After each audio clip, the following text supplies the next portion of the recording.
So hey y'all, I'm back with another video. So tonight's video is yet again another Trauma Chats video podcast edition. So by the title, we're going to be talking about hip hop versus Afrobeats. So I wanted to talk about this because I find that we are in a transitionary period of what Black music is representing. And I think that with the surge of Afrobeats being very popular worldwide, a version of Black culture is being showcased to the world that has been around for years, but is being recognized in a limelight that is actually being perceived positively. Hip hop has been around for a long time as well and has been at the forefront of what Black music is globally, but we're definitely at a shift right now. Now, do I think hip hop will surpass Afrobeats at this moment? No, but I do see a parallel starting to happen and I find it very interesting. So my goal was to be outside this summer and so far so good. I've been to Miami, I just came back from Houston, Texas, and I plan to be in the DMV and ATL before the summer is over. And with this, I've been doing some nightlife. If you see me in your club, say what's up. But for real, when I'm out at the club, I've noticed that both hip hop and Afrobeats gets played. Even in the clubs where the audience is primarily Black American.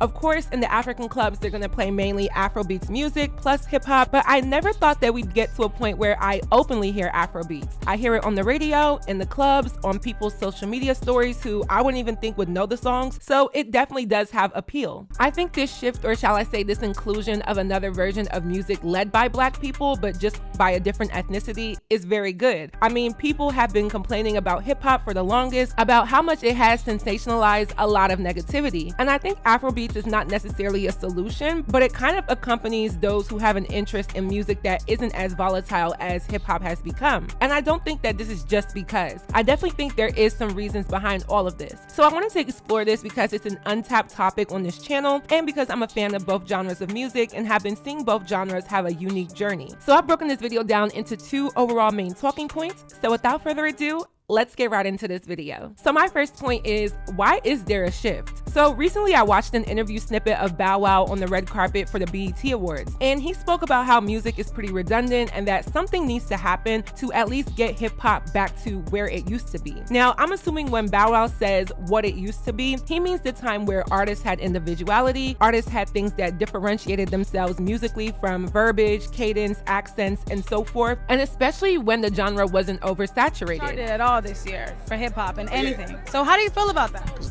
Putting out trash ass music. No, not the trash music.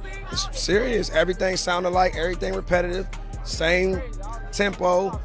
It's roll out the bed, everybody can do that. You know what I'm saying? It wasn't like that. And I feel like now we getting, and the reason, and now we finally getting to a point where I feel like now it's about to shift back into the real. Like, you really gotta have talent. You really gotta go. I think people are starting to get tired of it now. That's why you don't see nothing charting. Everything sound the same. Every girl want to get a bag, get a rich, spin the block. I'm sliding on the. Everything is sound the same. Ain't nobody doing nothing different. So it's time to shake the game up and get it back to what it need to get back to. And that's just the real essence of artistry and real good music. Like, that's gonna last forever. Is like, there anybody that I don't know. I ain't heard nothing that I say I'm gonna hear this 30 years from now. Wow. Nothing. There's nobody.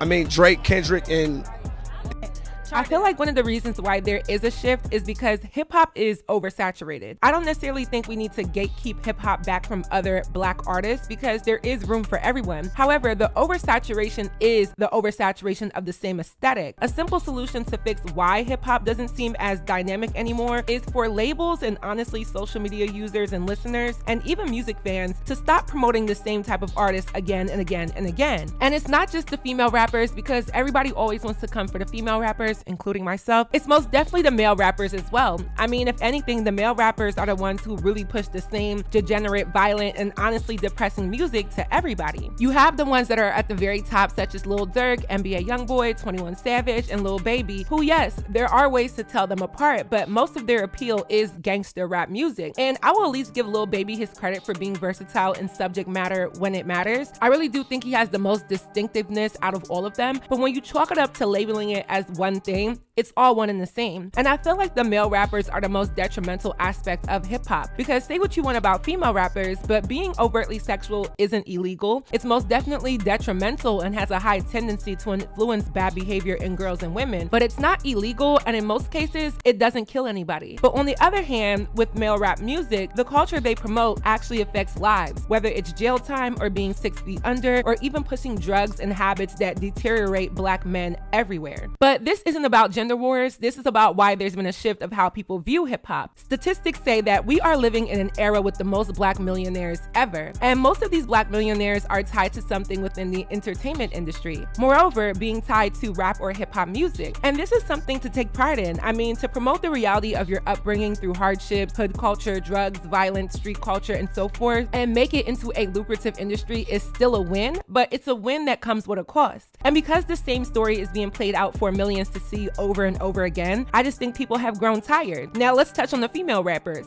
Sex, money, having your way with men, altering your body to fit unrealistic societal standards. I've addressed this hundreds of times, but that's the gist of what female rap is. And every single time a new female rapper promotes this, if the song is catchy enough, she goes viral and people love it. And there's nothing wrong with having songs like this in your arsenal as a female rapper, because I feel like it's still part of the rap culture for women. But when it's your identity and it seems to be the only thing that you can do, of course, people grow tired. This shift is happening because people don't like the redundancy in the way that it's being given to them. The shift is happening because there's an oversaturation of candidates who are trying their luck at making a name for themselves through these very basic and honestly very mediocre ways of entertainment. I mean, let's be real, it's not hard to come up with any sexually explicit song, bend over and shake your ass, have a whole bunch of baddies in the background doing the same thing that you're doing, and look cute while doing it. That is not hard. And I don't want anyone to tell me that it is, because I promise you, it is not. It may be a lot of work, but it's definitely not hard. And I think because there's so many regular people being able to make a name for themselves in hip hop with these basic guidelines, everyone's trying it. Some people are actually succeeding, and it doesn't seem unattainable. And I think the idea of celebrity to the average person means that you are in a different bracket of your life than the average person. Through money, clout, having accessibility to certain resources, your zip code, being in a nice area, being adorned by fans, all of that kind of represents what a celebrity used to be. But when regular people seem to be getting celebrity without much talent, or if they do have talent, they're not really diversifying the talent, people literally get bored. And I feel like for the past 5 years in particular, this has been the surge of hip hop globally. Of course, rap music and hip hop have existed long before, but the surge of sensationalizing Black people through the scope of hip hop music has really gotten big over the last 5 years. And the downside to that is people making it look easy, because it kind of is. So this diminishes the respect and the appreciation for those with the real passion and talent. I still think that hip hop music will remain world renowned because, number one, it got to a point where it is world renowned, and it's something that Black America has commercialized to the masses. And it's so appropriated by people outside of Black America that its popularity is inevitable. But you can't deny that its mystique and distinctiveness has gone down because of the reality or the outcome of its growth. And if we have to blame anybody for that, I say it's really the labels. I mean, the labels exploit hood culture and hood people, the ghetto aesthetic, the street story, the rags to riches type of ordeal, and really make it glamorized through these people. And it's so relatable to a lot of average Black people, even outside of America, that it's now crabs in a bucket mentality with those entering it as well as those consuming it. So let's enter Afrobeats. Afrobeats essentially was created by Fela Kuti back in the 1960s. It's evolved into what is really Afro-pop or Afrofusion, but it's called Afrobeats because I feel like that name is easier to encompass different African sounds when heard from a foreign ear. Some big name Afrobeats artists are, of course, Burna Boy, Davido, Wizkid, Tems, Ara Star, Tiwa Savage, Fireboy DML, and my personal favorite, Rema. So, of course, I can name a lot more, but those are probably the ones that most people have heard of. And a lot of these artists, especially Burna Boy, have been making music for a very long time. Burna Boy and Wizkid have been staple, consistent pieces in the Afrobeats music genre for well over a decade. When I went to Afro Nation in Miami back in May, I really liked that during the Burna Boy set, he played songs from his very old projects. And unless you were listening to him back then, you wouldn't know the songs because most people know Burna Boy's recent work, such as Last Last, which I'ma be real, if that's the first time you've heard of him, you're definitely the last to know.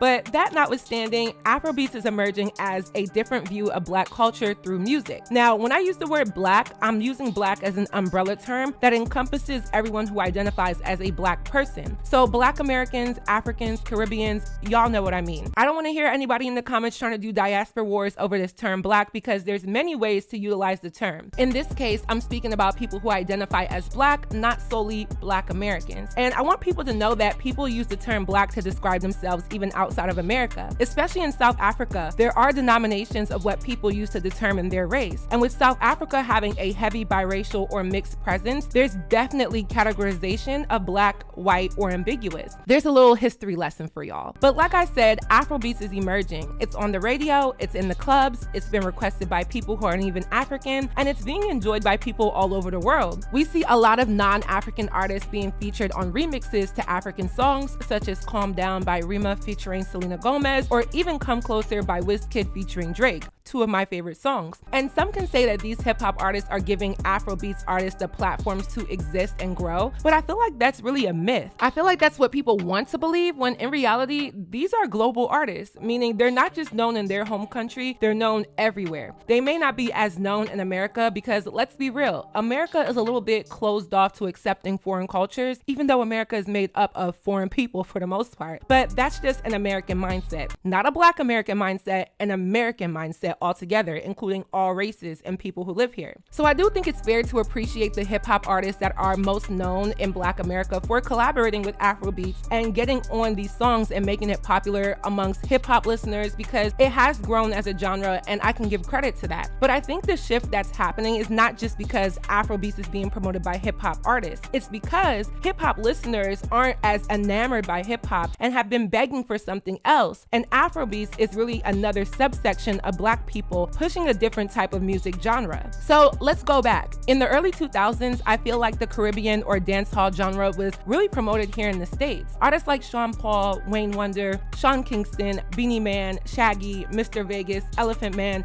and so forth had major success in putting on the dancehall sound. And as much as I feel like that era came and kind of went, I still remember the surge of Caribbean music in the United States. And I feel like people were very accepting of Caribbean music. It's upbeat, it's distinctive. I'm not sure if it's easier or harder to understand in comparison to Afrobeats, but as long as you can catch a vibe, people like it. And between dancehall and Afrobeats, it can be described as a vibe, feeling a vibe that entices a positive frequency within you. Now, let's be real, this might be an assumption, but I assume that the average American can't really understand the music face value. And I'll be real enough to say that a lot of Caribbean music is very sexual and profane. And the Afrobeats music isn't as much, but it's definitely in the lyrics as well. But because the beats of the songs and the aesthetic of the artist and their artistry doesn't necessarily represent these dark emotions that hip hop can, I think that's the reason for the shift. I think that's the reason for the surge. People don't want to keep listening to music that talks about violence, killings, exploitation, and materialism. All of these things exist in other Black genres such as Afrobeats and dancehall music, but the way how it's packaged and sold isn't the same way that it is in hip hop. So this shift is coming in because how people visualize these different types of music genres is completely different. I've seen people say hip hop is low vibrational. It doesn't put me in a good mood, but Afrobeats and dancehall does put me in a good mood. People have said that. And even though the lyrics in Afrobeats and dancehall can oftentimes be very similar to what is in hip hop, the way how it's recorded isn't the same. Like I said earlier, I don't think Afrobeats or dancehall will overtake hip hop. There's a possibility it could, but I don't think it will happen at this moment. I still think hip hop prevails by far, but it's very eyebrow raising to know that there hasn't been not one #1 hip hop or rap song on the charts this year. So does that mean the appeal is declining or what? Because this hasn't happened in a long time. What is also interesting to see is the monthly listeners of Afrobeat artists and compare them to some of the big name artists in hip hop and rap and see that some Afrobeats artists actually have way more monthly listeners. So this shift is coming about possibly because the general public has pretty much begged artists to do something different than the next person. And I don't think the general public dislikes the type of hip hop music that is being pushed out because it is relatable to many. It is an expression that does showcase the beauty of certain aspects of Black American culture. And it does show triumph and musical talents that do exist within Black artists. I mean, you do have many artists who have the talent, bars, lyricism, individuality, and so forth.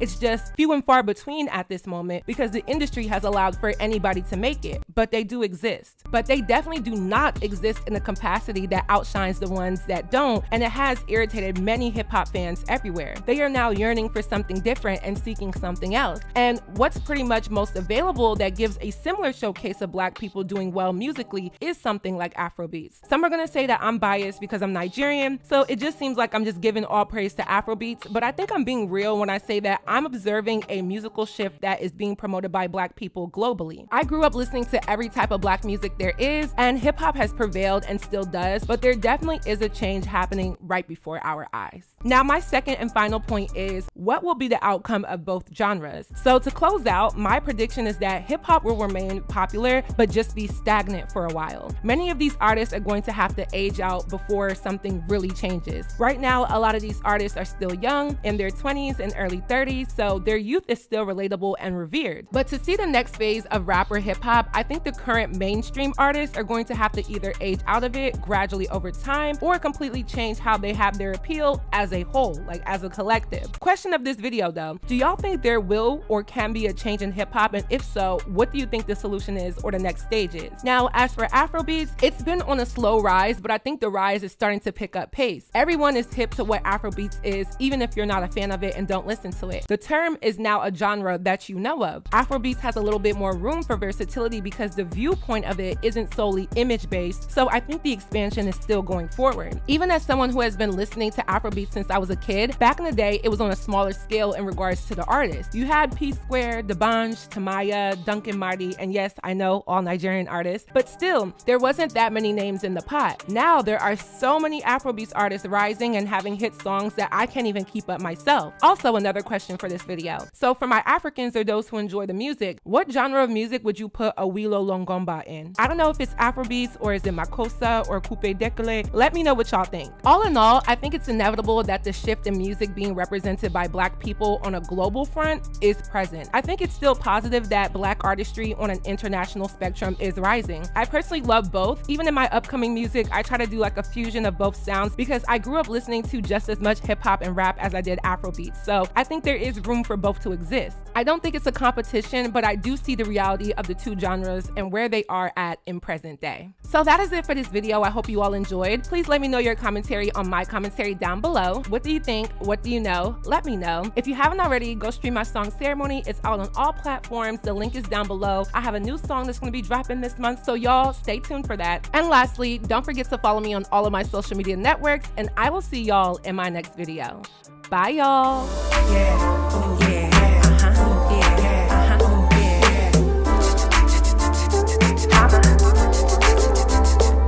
I said 34 B cup, 30 in the deep cut, 20 baddies with me, QTM, yeah, we up, 16 tops and bottoms, man, I went and got my teeth done, 10 minutes with him, now his 15 minutes is cut, never ever make a nigga think that he up, cause you a queen and I'm a queen, now shout out to Latifah, security in the back, with a racket like Serena, ex-nigga crying, laugh at him like a hyena, like damn, what you saying, daddy, yeah, I know I got it fatty, pussy talking to him, talk my shit, yeah, I be getting catty, play with me, I bet you won't, daddy on his chest, and now he calling me a stethoscope, pink fit, look thick, I'm looking good, incredible, cut a nigga off, I'm coming through like a semicolon, mansion in the motherland, December come, that's where we going, body have my niggas frozen, niggas put my picture up, and yeah, they go and get the lotion. So Queen, tell me, how does it feel to be back on tour?